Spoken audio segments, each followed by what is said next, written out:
चलिए आज के क्लास में हम लेके आए हैं आपके लिए क्लास 12 हिंदी का चैप्टर नंबर 3 यानी कि संपूर्ण क्रांति पाठ का टॉप 35 ऑब्जेक्टिव क्वेश्चन। इस चैप्टर से जितने भी इंपॉर्टेंट ऑब्जेक्टिव बनते हैं आज के क्लास में मैं आप सभी के लिए लेके आ चुका हूं, तो फटाफट से जुड़ जाओ और अपने दोस्तों के पास भी शेयर कर दो क्योंकि बहुत ही ज्यादा इंपॉर्टेंट क्लास है। और आज के क्लास में मैं जितना ऑब्जेक्टिव बताऊंगा उसको अच्छे से आप याद कर लेना। ओके, चलिए क्लास को स्टार्ट करते हैं। इससे पहले मैंने 2 पार्ट यानी कि बातचीत और उसने कहा था चैप्टर का, दोनों का ऑब्जेक्टिव करा चुका है। ये तीसरा चैप्टर है। देखिए पहला नंबर सवाल आपके सामने है, लगाओ सही जवाब क्या होगा। संपूर्ण क्रांति पाठ क्या है? अब लगाओ कितना इंपॉर्टेंट क्वेश्चन है। संपूर्ण क्रांति पाठ जो है वो क्या है? कहानी है, एकांकी है, भाषण है या फिर निबंध है? तो आप लोगों को मैंने बता चुका है कि संपूर्ण क्रांति पाठ जो है यह भाषण है और इसके भाषण को देने वाले का नाम है जयप्रकाश नारायण, यानी कि ऑप्शन नंबर सी इसका बिल्कुल करेक्ट आंसर हो जाएगा। लगा लो आप सभी। ओके, चलिए दूसरा नंबर सवाल देखते हैं क्या कह रहा है। संपूर्ण क्रांति के रचनाकार कौन है?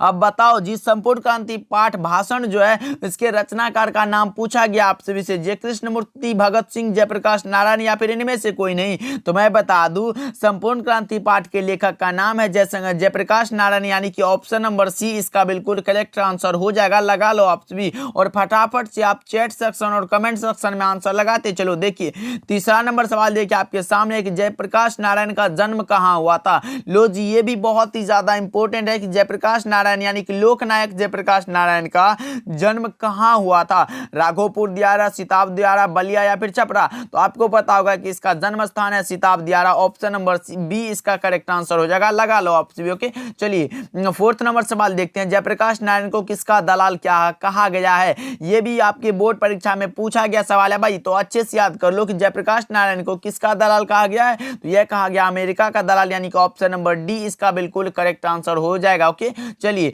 पांचवा नंबर सवाल देखिए, किस अस्पताल में दिनकर का निधन हुआ था? यानी कि पूछा गया है कि किस अस्पताल में रामधारी सिंह दिनकर का निधन हुआ था। तो यह हुआ था विलिंगडन नर्सिंग होम का, विलिंगडन नर्सिंग होम में। Option number D correct answer हो जाएगा। चलिए 6 नंबर सवाल की ओर बढ़ते हैं कि जयप्रकाश नारायण के स्वास्थ्य पर निगरानी रखने वाले डॉक्टर का क्या नाम था। अब बताओ सही जवाब क्या होगा। जयप्रकाश नारायण के स्वास्थ्य पर निगरानी रखने वाले डॉक्टर का क्या नाम था? तो इसके डॉक्टर का नाम था doctor Rahman. Option number A correct answer हो जाएगा। 6 का लगा लो आप सभी। ओके, चलिए 7 नंबर सवाल को बढ़ते हैं कि जयप्रकाश नारायण को किसका भाषण सुनकर अमेरिका जाने की प्रेरणा मिली। अब लगाओ सही जवाब क्या होगा। जयप्रकाश नारायण को किसका भाषण सुनकर अमेरिका जाने की प्रेरणा मिली थी? तो यह मिली थी इसको स्वामी सत्यदेव। कौन सा? ऑप्शन नंबर बी में दिया गया है। लगा लो आप सभी। स्वामी सत्यदेव का भाषण सुनकर अमेरिका जाने की प्रेरणा मिली किसको? जयप्रकाश नारायण को। ओके, चलिए 8 नंबर सवाल की ओर बढ़ते हैं कि जयप्रकाश नारायण के बचपन का क्या नाम था। यह भी बहुत ही ज्यादा इंपॉर्टेंट सवाल है।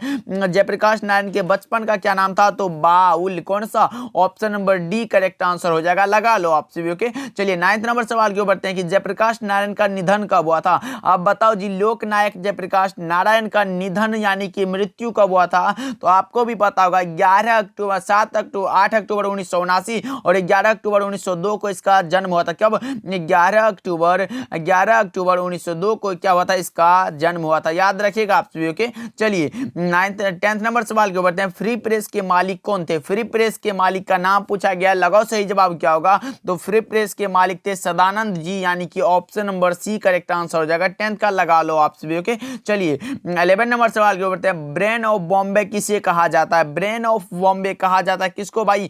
उमा शंकर दीक्षित को। ऑप्शन नंबर ए लगा लो, बिल्कुल सही जवाब हो जाएगा। बहुत ही ज्यादा इंपॉर्टेंट क्लास है भाई। अभी तक आप लोगों ने क्लास को लाइक नहीं किया तो जरूर से करिएगा। जयप्रकाश नारायण ने आईएससी की परीक्षा कहां से पास की थी? अब लगाओ जी, जयप्रकाश नारायण ने आईएससी की परीक्षा कहां से पास की थी? तो यह किया था बिहार विद्यापीठ से। Option number D correct answer हो जाएगा। 12 का लगा लो आप सभी। ओके, मात्र 35 ऑब्जेक्टिव है भाई। इस चैप्टर से इतना ऑब्जेक्टिव को जरूर याद कर लेना। लेनिन की मृत्यु कब हुई थी? तो 1924 में। ये भी बहुत ही ज्यादा इजी सवाल है भाई। Option number D correct answer हो जाएगा। और जयप्रकाश नारायण मार्क्सवादी भी बने थे 1924 में। लो जी, वही क्वेश्चन आ गया कि जयप्रकाश नारायण मार्क्सवादी कब बने थे? तो ये भी बने थे 1924 में। Option number D correct answer हो जाएगा। लगा लो आप सभी। ओके, चलिए 15 नंबर सवाल के ऊपर बढ़ते हैं। क्या कह रहा है? फणीश्वर नाथ रेणु की पुस्तक है। कौन सा पुस्तक है जो फणीश्वर नाथ रेणु की पुस्तक है? सत्यकाम, कुरुक्षेत्र, मैं उस जनपद का कवि हूं या फिर मैला आंचल? तो ये जो रचना है ये मैला आंचल, ये जो है फणीश्वर नाथ रेणु की पुस्तक पुस्तक है, यानी कि option number D correct answer हो जाएगा। लगा लो आप सभी। 16 नंबर सवाल है, 1974 में बिहार प्रदेश के मुख्यमंत्री कौन थे? 1974 ईस्वी में बिहार प्रदेश के मुख्यमंत्री का नाम था अब्दुल गफूर। क्या? अब्दुल गफूर, यानी कि ऑप्शन नंबर बी इसका राइट आंसर हो जाएगा। 16 का लगा लो, B is the correct answer. Okay, चलिए 17 नंबर सवाल है, किसे लोकनायक के नाम से जाना जाता है? निम्नलिखित में कौन है जिसको लोकनायक के नाम से हम लोग जानते हैं? महात्मा गांधी को, जयप्रकाश नारायण को, महाकवि जायसी को, या फिर बाल गंगाधर तिलक को? तो आपको पता होगा कि जयप्रकाश नारायण को लोकनायक के नाम से जानते हैं, इसलिए ऑप्शन नंबर बी हो जाएगा सही जवाब। लगा लो आप सभी। 18 नंबर सवाल के ऊपर थे कि जयप्रकाश नारायण का जन्म कब हुआ था? लो जी, मैंने बता चुका है कि जयप्रकाश नारायण का जन्म हुआ था 11 अक्टूबर 1902 को। ऑप्शन नंबर ए इसका सही जवाब हो जाएगा। ओके, चलिए 19 नंबर सवाल के ऊपर थे कि जयप्रकाश नारायण की पत्नी का क्या नाम था? अब लो जी बताओ सही जवाब क्या होगा। जयप्रकाश नारायण की पत्नी का क्या नाम था? लीलावती देवी, अमरावती देवी, प्रभावती देवी, या फिर प्रभा सिन्हा? तो लगाओ सही जवाब क्या होगा। चैट सेक्शन में फटाफट से आप लगाते चलो भाई, तभी तो याद होगा ना। जयप्रकाश नारायण की पत्नी का नाम था Prabhavati Devi, option number C correct answer हो जाएगा। और माताजी का नाम था फुलरानी और पिताजी का नाम था हर्षु दयाल, इसको भी याद रखिएगा। चलिए 20 नंबर सवाल के ऊपर कि रिकंस्ट्रक्शन ऑफ इंडियन पॉलिटी रचना किसकी है? रिकंस्ट्रक्शन ऑफ इंडियन पॉलिटी नामक जो रचना है वो किसकी है? तो आपको पता होगा ये जो रचना है ये है जयप्रकाश नारायण की, यानी कि लोकनायक जयप्रकाश नारायण का, यानी कि option number D correct answer हो जाएगा। चलिए 21 नंबर सवाल के ऊपर कि जयप्रकाश नारायण को भारत रत्न की उपाधि कब दी गई थी? भाई 1998 में जयप्रकाश नारायण को भारत रत्न की उपाधि 1998 में, कब? 1998 में। और जो है मैग्सेस सम्मान 1965 में दिया गया था, इसको भी याद रखिएगा आप सभी, बहुत ही ज्यादा इंपॉर्टेंट क्लास है भाई। ऑप्शन नंबर बी लगा लो, बिल्कुल करेक्ट आंसर हो जाएगा। चलिए 22 नंबर सवाल के ऊपर हैं जयप्रकाश नारायण को मैग्सेस सम्मान कब दिया गया था? मैग्सेस सम्मान दिया गया था 1965 में। कब? 1965 में, option number B correct answer हो जाएगा। लगा लो आप सभी। और किस लिए दिया गया था? तो जयप्रकाश नारायण को समाज सेवा के लिए मैग्सेस सम्मान दिया गया था 1965 में, इसको भी याद रखिएगा। ओके, चलिए 23 नंबर सवाल के ऊपर हैं कि प्रजा सोशलिस्ट पार्टी का गठन कब हुआ था? तो यह हुआ था 1952 में, ऑप्शन नंबर क्या हो जाएगा? ए सही जवाब हो जाएगा। 23 का लगा लो आप सभी। ओके, चलिए 24 नंबर सवाल है, माटी की मूर्तें किसकी रचना है? भाई इस चैप्टर से सारा इंपॉर्टेंट ऑब्जेक्टिव आज के ही क्लास में हम लोग करने वाले हैं। माटी की मूर्तें किसकी रचना है? तो यह रचना है राम वृक्ष बेनीपुरी की, यानी कि option number B correct answer हो जाएगा। लगा लो आप सभी।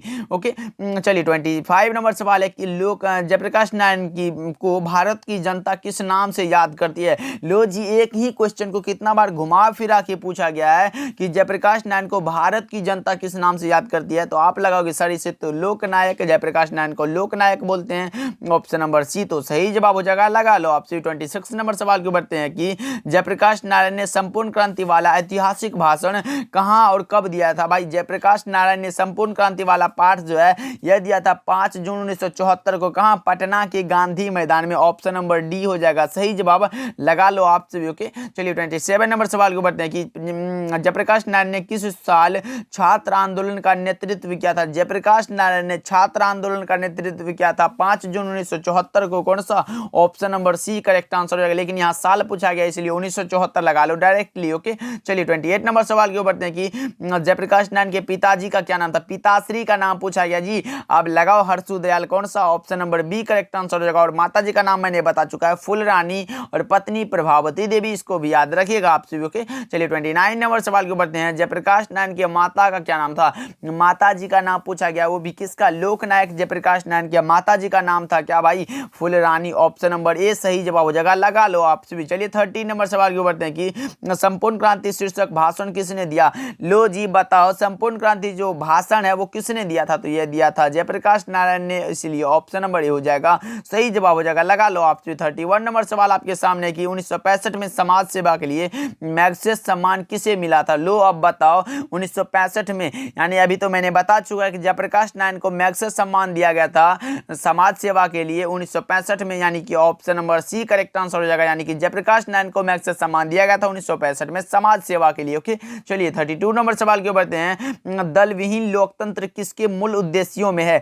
दल विहीन लोकतंत्र जो होता है वो किसके मूल उद्देश्यों में होता है? तो यह होता है मार्क्सवाद एवं एवं लेनिनवाद यानी कि option number B correct answer हो जाएगा। लगा लो आप भी। मार्क्सवादी का जो अर्थ होता है वो होता है समाज में परिवर्तन लाने का विचार, क्या उसके अंदर विचार आना कि समाज में परिवर्तन लाना है। ओके, चलिए 33 नंबर सवाल की ओर बढ़ते हैं कि जयप्रकाश नारायण की रचना निम्नलिखित में कौन सी है। निम्नलिखित में कौन सी रचना है जो जयप्रकाश नारायण की है। लोकनायक जयप्रकाश नारायण की कौन सी रचना है। जूठन भाई ओम प्रकाश वाल्मीकि की रचना एक लेख और एक पत्र, ये जो भगत सिंह की रचना है। संपूर्ण क्रांति जो पाठ है ये है जयप्रकाश नारायण यानी कि option number C correct answer हो जाएगा। लगा लो आप सभी, option number C is the correct answer. Okay, चलिए 34 नंबर सवाल की ओर बढ़ते हैं कि किसने कहा था अभी न जाने कितने मिलो इस देश की जनता को जाना है। तो यह कहा था किसने, तो यह कहा था जवाहरलाल नेहरू ने, यानी कि option number C correct answer हो जाएगा। ओके, चलिए 35 नंबर सवाल की ओर बढ़ते हैं और आज के क्लास का लास्ट सवाल है, लगाओ सही जवाब क्या होगा। जयप्रकाश नारायण मद्रास में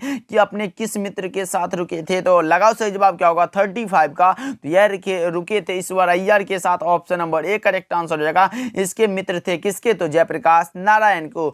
तो चलिए अब बताओ कमेंट करके कि ये 35 क्वेश्चन में आप कितना सही कर पाए। ये सारा इंपॉर्टेंट क्वेश्चन आज के ही क्लास में मैं करा चुका हूं, तो अच्छे से देख लीजिएगा। ओके, मिलते हैं अगले क्लास में, तब तक के लिए आप अपना ध्यान रखिएगा, खूब मेहनत करिएगा। मिलते हैं अगले क्लास में।